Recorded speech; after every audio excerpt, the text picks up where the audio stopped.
ना जगन्नाथ यात्रा बहुत बड़ी यात्रा है। ऐसी यात्रा है जो एक बार शुरू हो जाती है तो कभी ख़त्म नहीं होती।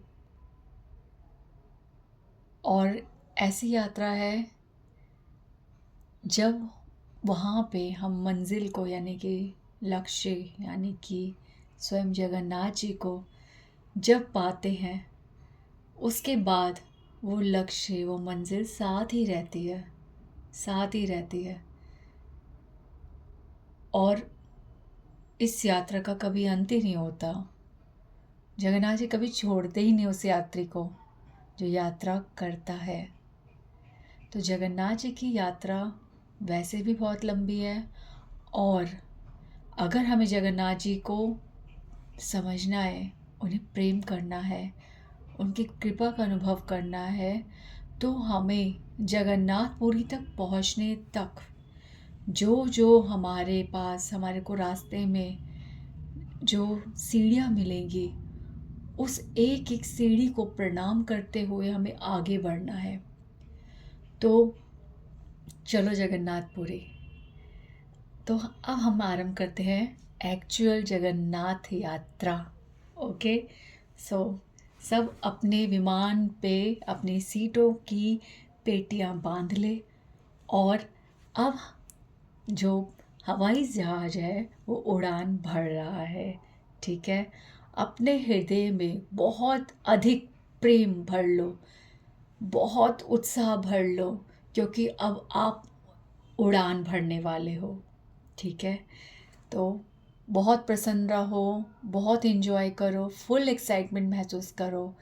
कभी भी ऐसे मत सोचना कि जब हम कहीं जाने के बारे में सोचते हैं तो हम जो जैसे ट्रैवलिंग का, या हमें तैयारी जो करनी है, हमें क्या पहनना है, हमें क्या खाना है, ऐसे ऐसे जो विचार आते हैं, उस सबको ना स्पिरिचुअल ही कहना, उसे भौतिक मत कहना।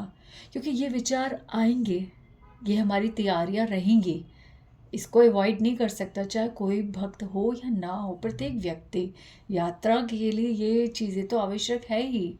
तो इसलिए इस सब को आध्यात्मिक समझो, ये सब एक्साइटमेंट है, और ये स्पिरिचुअल एक्साइटमेंट बन जाए, इसलिए इनको ना नेगलेक्ट करो, ना इनको एक टेम्प्ररी भगवान से अलग और ये अलग एपिसोड समझ के इसको अलग से ट्रीट मत करो, इसको इंजॉय करो। ठीक है, तो जगन्नाथपुरी जा रहे हैं हम।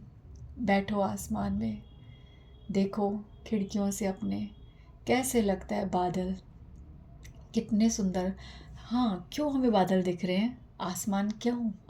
क्योंकि हम 7 बजे बैठे हैं। ठीक है, 7 बजे बैठे हैं, इतना सुंदर लग रहा है। सूरज अभी अभी उगा है, और पूरे संसार में नव प्रकाश हो रहा है। कितना सुंदर लगता है सूरज की वो रोशनी।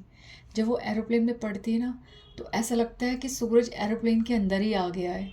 इतना सुंदर लगता है, चारों तरफ से रोशनी आती है। कई लोग सोते हैं, ऑब्वियसली मुझे भी थोड़ी बहुत नींद आती, बट आई रियली ट्राई कि मुझे नींद ना आए, क्योंकि नींद आएगी, हर चीज़ जो है इन्जॉय करने के लिए है। मेरा ना सबसे ज़्यादा प्रेयर यही होती है जगन्नाथपुर जाने के टाइम, कि भगवान मेरी नींद ले लो और मुझे बहुत सारी भूख दे दो, ताकि मैं जगन्नाथ जी के प्रसाद को बहुत ज़्यादा पाऊँ। जगन्नाथ जी का प्रसाद, मेरे को जगन्नाथपुरी का मतलब धाम में प्रसाद पाना मेरे को बहुत अच्छा लगता है, बहुत अच्छा लगता है। मुझे ऐसा लगता है ब्रजवासियों के हाथ से जो भी हम खा रहे हैं, मैं आप कहोगे जगन्नाथपुरी वासी को ब्रजवासी बोल रही हूँ, ये भी एक मैथ्स है, ये समझाऊंगी आपको। तो सब धाम वासियों के हाथ से भोजन पाना, वहाँ पे सब कुछ इतना प्रेम से बनता है, ऐसा लगता है कि जैसे वो सब ना भगवान को ही विचार करके सब कुछ बना रहे हैं। बहुत ही अलग, बहुत ही शुद्ध लगता है सब कुछ वहाँ पे। मुझे बहुत कम भूख लगती है और मैं थोड़ा खाती हूँ, तो इसलिए इसमें मैं भगवान से बहुत प्रेयर करती हूँ कि भगवान मुझे खूब भूख लगे, ताकि मैं हर चीज़ वहाँ पे एंजॉय करूँ। तो जगन्नाथपुरी, हाँ, हम आसमान के ऊपर हैं, ठीक है। जब हम जगन्नाथपुरी जा रहे हैं, एरोप्लेन में बैठे हैं, ज़रा बाहर झाँको कि ज़रा सा ही एरोप्लेन ऊंचा उठता है धरती से, उसी टाइम ऐसा लगता है कि सारा नीचे का जो वर्ल्ड है वो ग्रीन हो गया है। खेत ही खेत दिखते हैं, पेड़ ही पेड़ दिखते हैं, ग्रीन कलर नोटिस होता है। ऐसा लगता है मकान है ही नहीं, बहुत सुंदर लगता है। और जब मकान दिखने लगते हैं, बिल्डिंग्स दिखने लगती हैं, तो माचिस की डब्बियों से भी छोटे छोटे छोटे छोटे दिखते हैं। फिर मैं सोचती हूँ कि एक एक घर जो माचिस की डिब्बियों की तरह यहाँ पे दिख रहे हैं, अभी हमारा आसमान में थोड़ा और ऊंचा जाएगा एरोप्लेन, तो वो दिखना ही बंद हो जाएंगे। भगवान कितने ऊंचे हैं, भगवान कहाँ से एक एक माचिस डिब्बी, एक एक माचिस की डिब्बी के अंदर, यानी कि एक एक घर में, एक एक कमरे में, एक एक व्यक्ति के प्रत्येक हृदय को वो क्या सोच रहा है, वो क्या कर रहा है, उसके साथ क्या होने वाला है, वो क्या जीवन में प्रगति कर रहा है। भगवान हर चीज़ के, हर व्यक्ति के साक्षी हैं। हर माचिस की डब्बी में, हर घर में एक कहानी है। पर आपको क्या लगता है कि भगवान किस तरफ इतना झुकाव करते होंगे? सब जगह एक ही शोर, भगवान से ये मांग रहे हैं, वो मांग रहे हैं, वो मांग रहे हैं। भगवान किसकी तरफ ज़्यादा झुकाव रखते होंगे? प्रॉब्लम्स तो सबके ही जीवन में है, पर भगवान उसकी तरफ ज़्यादा झुकाव करते होंगे जो इन प्रॉब्लम्स के बावजूद भगवान का साथ मांग रहा है, भगवान से सहायता मांग रहा है, भगवान से कह रहा है कि मेरा जीवन यही समस्याओं के लिए है। ऐसी बातें, ना कि ये कि प्रॉब्लम के लिए भगवान सॉल्यूशन दे दो, ऐसा कर दो, वैसा कर दो। भगवान को बोलना कि आप मेरे साथ ऐसा करो, ये सही है, भगवान वैसा करो, वो सही है। भगवान तो उसको सुन रहे हैं जो ये कह रहा है कि भगवान मुझे पता है आप जो कर रहे हो वो बहुत अच्छा है। सब कुछ भगवान पे छोड़ देता है। समस्याएं होती हैं और वो बताता भी है, पर उसका समाधान भगवान को नहीं बताता, वो समाधान की प्रतीक्षा करता है। तो ऐसे वहाँ उस आसमान में ऊपर से सब माचिस की डब्बियाँ दिखती हैं, और थोड़ी देर बाद कुछ भी नहीं दिखता। इस तरह से हम उड़ान भरते हैं, और फिर थोड़ी देर बाद ना हम बादलों के ऊपर होते हैं। हमारे ऊपर भी बादल होते हैं। तब पता चलता है कि आसमान के ऊपर आसमान, ऊपर आसमान, कितने आसमान हैं। हम तो एक ही आसमान समझते हैं, पर आसमान में कितने लेयर्स हैं, साइंस की बुक में पढ़ा। पर ये दिख रहा होता है अब, कितना साफ नीला आकाश होता है, कितना विशाल। और कभी कभी बादल, बादल में ऐसी ऐसी ड्राइंग्स होती है। हम समुद्र को ऊपर से तो देख नहीं सकते, और समुद्र में आपको पता है, समुद्र में लहरें जो होती है ना वो किनारों पर ही होती हैं। पर बादलों में हमें ऐसा प्रतीत होता है, जब बादलों में, और कभी कभी हमारे को हमारे घर से भी ऐसा दिख सकता है। ये चित्र बहुत सुंदर लगता है। इतनी सारी लहरें लहरें लहरें लहरें दिखती है। ऐसा लगता है कि समुद्र है जिसे हम बहुत ऊंचाई से देख रहे हैं, और वो समुद्र की लहरें हैं। पर एक्चुअली आप समुद्र को ऊपर से देखोगे तो आपको समुद्र में लहरें नहीं दिखेंगी। समुद्र में लहरें किनारों पर ही होती है, या फिर तूफान के समय लहरें बहुत दिखती हैं समुद्र में। नहीं तो समुद्र स्थिर सा दिखता है, ठहराव सा दिखता है। पानी बस ऐसे ही चलता चलता होता है, पर वो जो सफ़ेद सफ़ेद झाग वाला जो लहरें होती है ना वो किनारों पर होती है, और वो हमें वो एरोप्लेन की खिड़की से दिखती है। तो मैं आपको वो दिखा रही हूँ। शायद आप एरोप्लेन में बैठ के जाओ, चाहे आप ट्रेन से बैठ के जाओ, और अगर आप एरोप्लेन में बैठ बैठ के भी जाओगे और अगर आपने मिस कर दिया, तो मैं आपको बता रही हूँ एरोप्लेन में भी कैसे बैठना है, किस तरह से अपने विचारों में खोए रहना है। कुछ सुनना चाहते हो तो सुनो, नहीं तो एरोप्लेन में ना वो घंटे ही सुनाती जाए आती रहेगी। May I help you, yes ma'am, आपको क्या चाहिए, बस इधर उधर इधर उधर। इसलिए कानों में कुछ लगा लो, या तो कोई साथ में बैठा हो मिल जाए, या आपकी फैमिली को कोई मेंबर जो आपके साथ है, भगवान की चर्चा करो। मेरे साथ तो बच्चे होते हैं, मैं बच्चों के एक्साइटमेंट देखती हूँ, उनको याद दिलाती रहती हूँ ऐसा ऐसा ऐसा। तो और अगर पॉज मिल जाए, बच्चे सो जाए, तो कान में कथा, भजन या फिर सुंदर सुंदर सॉन्ग्स जो भगवान की याद दिलाए। तो मेरे को एक सॉन्ग है जो भगवान जी की बहुत याद दिलाता है, जगन्नाथ जी की, जगन्नाथपुर की। दिल कहता है शोर नहीं हो, खामोशी के मेले हो, इस दुनिया में कोई नहीं हो, हम दोनों अकेले हो। तूने दीवाना दिल को बनाया, इस दिल का इल्जाम है क्या, सागर जैसी आंखों वाली, ये तो बता तेरा नाम है क्या। जगन्नाथ जी वो सागर जैसी आंखों वाले, सागर के पास रहने वाले वो जगन्नाथ जी हैं। So you can take anything in the direction of bhakti to meet lord Jagannath. ठीक है, हर चीज़ को जगन्नाथ जी से जोड़ दो। तो जगन्नाथ जी इस तरह से बिल्कुल ना कॉन्शियसनेस को बना के रखना होता है। सफ़र में क्या होता है, हमारा दिमाग ना पॉज में होता है। उस टाइम हमें कुछ काम नहीं करना, हमारे को कुछ पैकिंग नहीं करनी, हमें कुछ सोचना नहीं, हमें कुछ प्लान नहीं करना। We just have to sit. आप वीडियोस देखते रहते हो ना, आप एक मिनट भी अपने माइंड को विश्राम नहीं दे रहे हो। मैं बहुत हैरान हो रही हूँ आजकल लोगों को देखकर। मतलब ये बहुत बड़ा हैवोक है यार। आपका माइंड एक मिनट भी नहीं रुकता।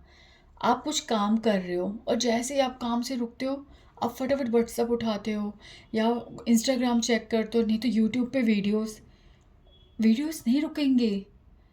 आप टॉयलेट में जाते हो, आप पॉट पे बैठकर भी वीडियोस देख रहे हो, उस टाइम भी आपका विश्राम नहीं है। आप नहा रहे हो तब भी आप कुछ सुन रहे हो। मतलब आपका माइंड ऑल टाइम एक्टिव है। अब आप कहोगे सोने के टाइम आपका एक्टिव नहीं होता, नहीं, सोने के टाइम पे जब आप इतने एक्टिव हो तो वो सब चीज़ें विचार बन के, स्वप्न बन के चले ही जा रही हैं। आप उन सब चीज़ों से अपने आप को रिलेट कर रहे हो जो पूरे दिन आप सुन रहे हो, तो वो स्वप्न में भी चलेंगी। फिर टेढ़े मेढ़े अजीब से सपने आएंगे, फिर उससे अपने आप को रिलेट करोगे। सुबह उठ के उस कॉन्शियसनेस से बाहर निकलोगे और फिर फ़ोन में लग जाओगे। ये बहुत गलत कर रहे हो, बहुत गलत कर रहे हो। अगर कर रहे हो, नहीं छोड़ सकते तो भी कोई बात नहीं, कोई बात नहीं। पर एक बार अपने हृदय को, अपने अपने माइंड को थोड़ा सा तो विश्राम चखाओ। धीरे धीरे उस विश्राम की समय को बढ़ाओ। ठीक है, क्या पता आप इन बैड हैबिट से बच जाओ।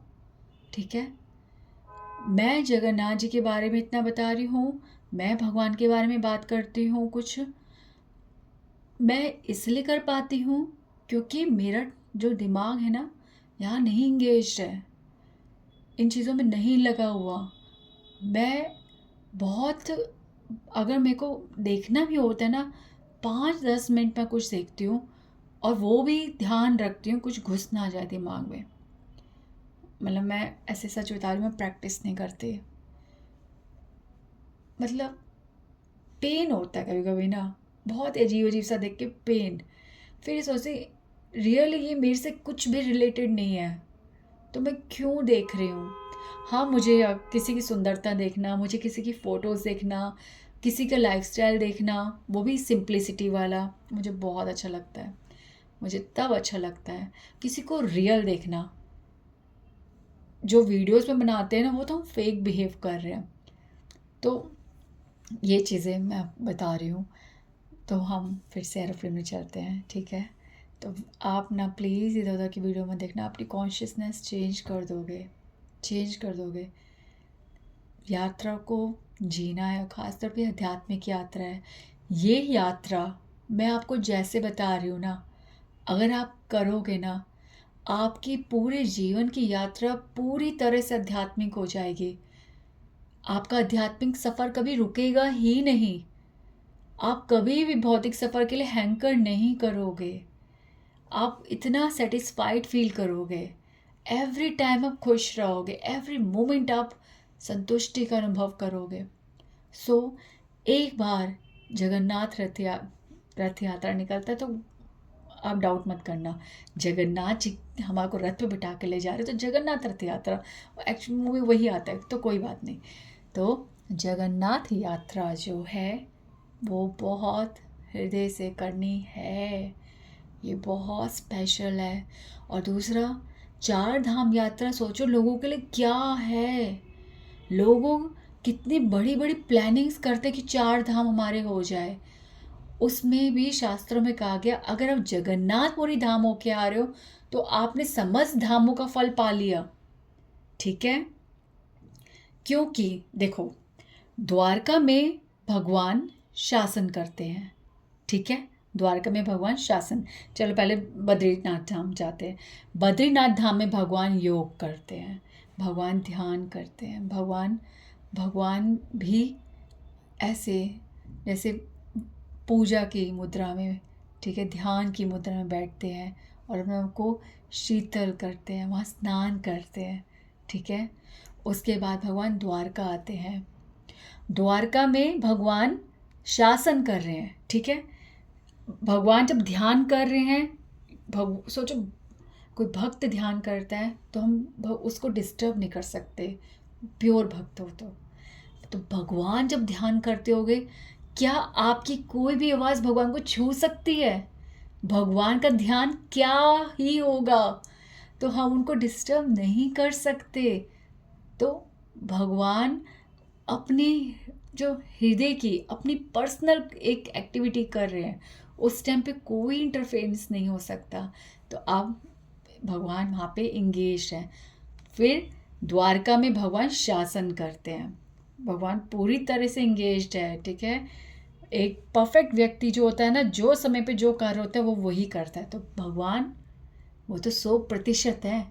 तो जब वो शासन करते हैं तो शासन ही करते हैं, किस तरह से सृष्टि के कार्य हो रहे हैं। और फिर जगन्नाथपुरी धाम, जब व्यक्ति खाता है ना तो वो खूब आनंद में रहता है, उसका मूड बहुत अच्छा हो जाता है। जैसे कि आपका पूरा दिन, आप कहीं बाहर हो, आपका पूरा दिन चला गया, पर अंत में आपने अच्छे से खा लिया, आपको अच्छा भोजन मिल गया, आप ऐसा मूड ही आपका अलग ही हो जाता है, आप बहुत सेटिस्फाइड फील करते हो और मज़ा आ जाता है, ऐसा लगता है दिन पूरा हो गया। तो जगन्नाथ जी जगन्नाथपुरी में जब खाते हैं तो भगवान खुश रहते हैं, आनंद में होते हैं। वो विश्राम, वो जो होता है ना, कुछ कार्य नहीं, खाने के बाद जैसे होता है ना, बंदा जो खाना खत्म हुआ है तो बैठता है, मीठा खाता है, मीठा आने तक जो वेट हो रहा होता है, हाँ, डेजर्ट्स जब आ रहे होते हैं तो वेट होता है ना, बर्तन उठते हैं, फिर दोबारा कुछ आता है, तो वो एक जो बहुत से बातें हो रही हैं, आनंद में है भगवान। फिर भगवान इलायची सुवास कर रहे हैं, ठीक है। और इस तरह से भगवान कितना रिलैक्स है। तो अब सोचो कितना इजी है जगन्नाथपुरी में भगवान को अप्रोच करना, ठीक है। आप कहते हो ना, किसी को जब कोई पेट भर जाता है तब उससे कुछ बोलना चाहिए, तो ये वही स्थान है जहाँ भगवान पूरी तरह से आनंद की अवस्था में है। भगवान हर चीज़ से तृप्त हैं, भगवान उस टाइम कहीं और इंगेज नहीं है, भगवान आपको पूरी तरह से अटेंड करने की अवस्था में है। तो ये है जगन्नाथपुरी धाम। और रामेश्वरम में भगवान सो रहे हैं। अब आप कहोगे तो बाकी धाम में क्या करें फिर? बाकी धाम में मतलब हम लोग भगवान से इंगेज नहीं हो रहे, भगवान से कनेक्ट नहीं हो रहे? नहीं, हम बाकी धाम में भगवान से कनेक्ट हो रहे हैं, पर भगवान हमसे कनेक्ट हो रहे हैं जगन्नाथपुरी धाम में। हम वहाँ पे भगवान के दर्शन कर रहे हैं। अगर हम तरीके से समझा जाए, अगर हम तरीके से समझा जाए तो आप इस बात को समझोगे। ये कहने की बातें नहीं है। अगर शास्त्रों में ऐसा लिखा गया है इस प्रकार से चार धाम के बारे में, तो ये कि भगवान वहाँ पे पूरी तरह से उपस्थित हैं। इन चारों धाम में पूरी तरह से उपस्थित है भगवान, साक्षात है भगवान वहाँ पे। पर भगवान जो एक्टिव मोड में है वो जगन्नाथपुरी में है। भगवान हमारे लिए पूरी तरह से हमें भगवान वहाँ देखते हैं, ठीक है। वहाँ पे भगवान कोई कार्य में रत नहीं है, वो एकदम फ्री है। तो रामेश्वरम में भगवान सोते हैं, ठीक है, और हम वहाँ पे भगवान का दर्शन करते हैं, भगवान के सानिध्य में जाते हैं और कृपा पाते हैं। तो जगन्नाथपुरी में जगन्नाथ जी से आदान प्रदान होता है, ठीक है। भगवान बिल्कुल फ्रीली, आई कांटेक्ट, डायरेक्ट बात, डायरेक्ट कान से सुनते हैं, डायरेक्ट देखते हैं, ठीक है। और जो भी भक्त भगवान से कनेक्शन कर ले वहाँ जाके, मतलब ही नहीं है कि वो फील ना करे कि कनेक्शन नहीं हुआ। रिस्पॉन्स जब मिलता है ना तो हम अनुभव करते हैं। तो आप रिस्पॉन्स अनुभव तभी करोगे जब आप व्यवहार करोगे, जब आप भगवान से कुछ संबंध में कुछ क्रिया करोगे, ठीक है। और इस सब के लिए एक चीज़ का जानना मानना बहुत ज़रूरी है कि भगवान वहाँ साक्षात है, ठीक है।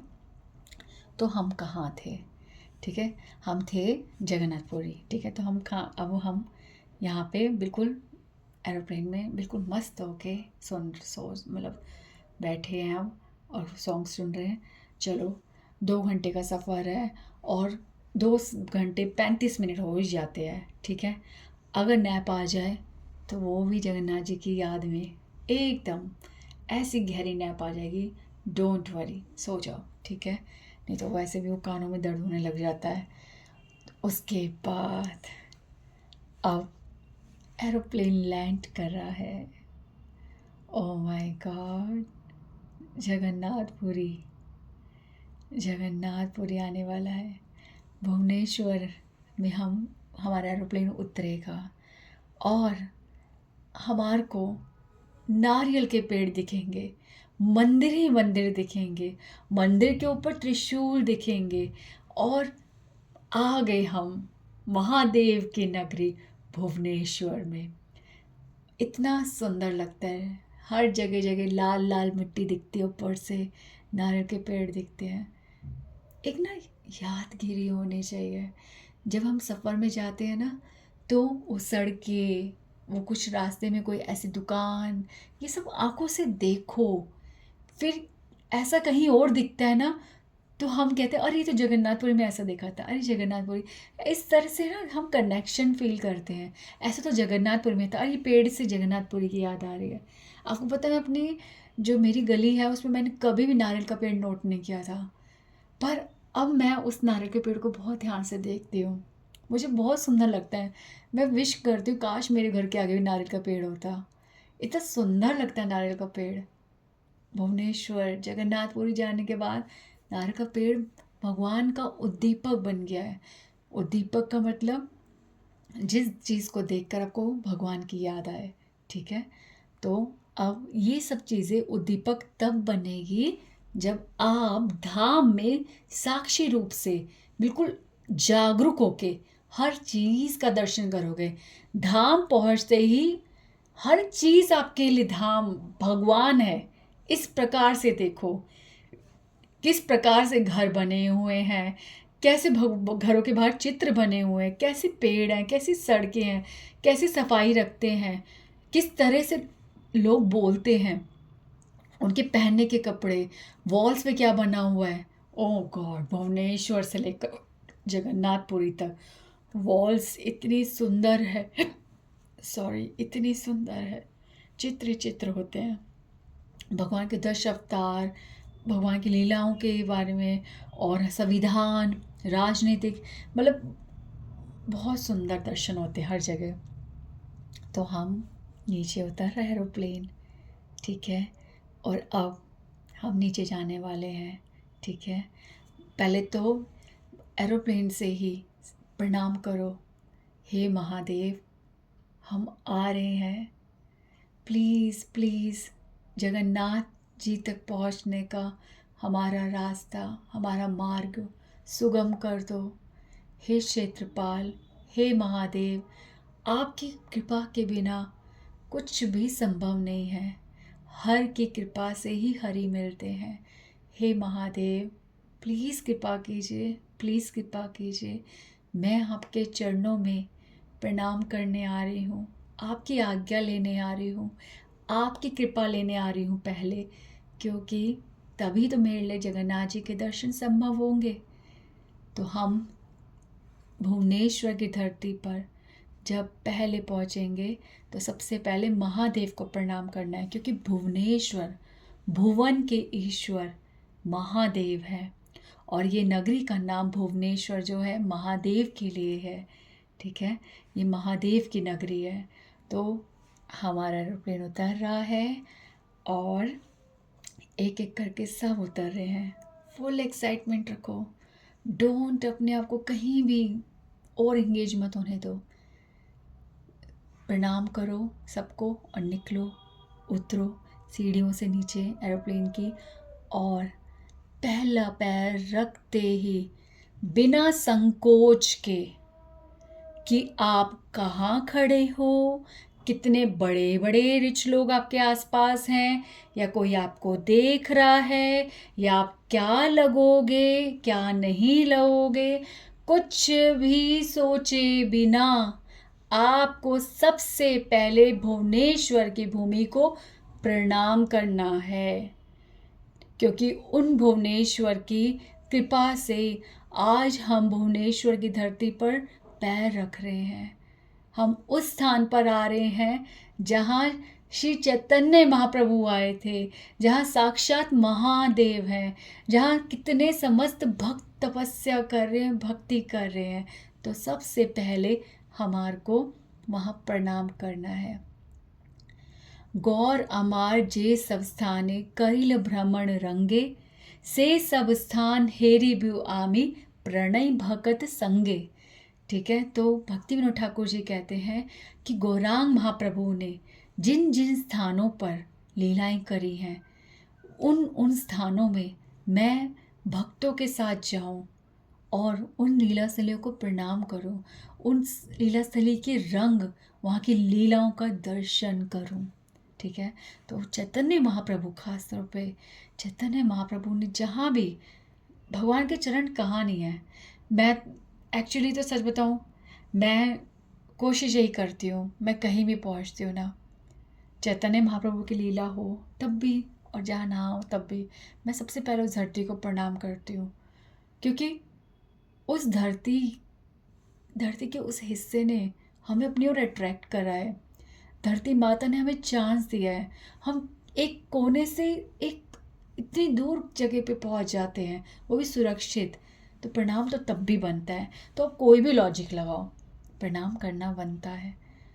और प्रणाम करने से ना, आपको पहले तो बहुत झिझक सी हो रही होगी, पर जब प्रणाम कर लोगे ना, फिर देखना आपके अंदर कैसा आत्मविश्वास जागेगा, क्योंकि एक प्रणाम हमारे बहुत बड़े अहंकार को चूर चूर कर देता है। भगवान की तरफ बढ़ने का जो अहंकार के जो पत्थर है, पहाड़ है, एक बहुत बड़ा पहाड़ कम हो जाता है। तो प्रणाम करने से भगवान को हम प्रमाण देते हैं कि हे प्रभु, हम आपको बहुत हृदय से स्वीकार करते हैं। आपके सामने आपको प्रणाम करने के लिए हमारे हृदय में किसी प्रकार का संकोच नहीं है। और ख़ास तौर पे ऐसे स्थान पर जहाँ पे बिल्कुल भी एक्सपेक्ट नहीं करते ना, जहाँ पे मुश्किल है, वहाँ पे प्रणाम करना, ओह, ये भगवान कहते हैं ये मेरा बंदा है, आई जस्ट लव इट। और फिर वो प्रणाम उसी समय महादेव और समस्त देवी देवता सब देखते हैं कि ये व्यक्ति प्रणाम कर रहा है, ये आया है भुवनेश्वर, और सब अपनी कृपा बरसाते हैं। इसे जगन्नाथ जी के शुभ दर्शन जल्दी से जल्दी हो। तो हमने जगन्नाथपुरी की ओर और भुवनेश्वर भूमि पर प्रणाम करा। ठीक है, अभी प्रणाम, जरा प्रणाम ही रखो। अगली बार तक फिर मिलते हैं। ठीक है, हरे कृष्णा कृष्णा कृष्णा हरे हरे, हरे राम राम राम हरे हरे।